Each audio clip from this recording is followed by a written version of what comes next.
సాయంత్రం 7-8 టైంలో మన దేశ రాజధాని ఢిల్లీలో ఇండియా గేట్ దగ్గర 3 మహిళలు కూర్చొని ఉన్నారు.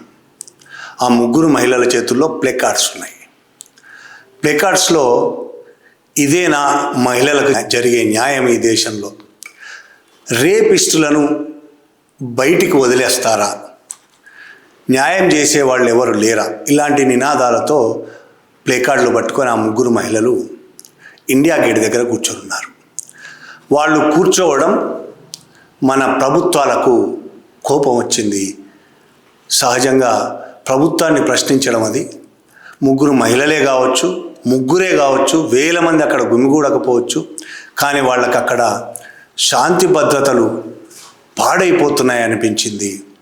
ఢిల్లీలో పోలీసులు పెద్ద ఎత్తున వెళ్ళి ఆ 3 తీసుకెళ్ళి పోలీస్ స్టేషన్లో వేశారు.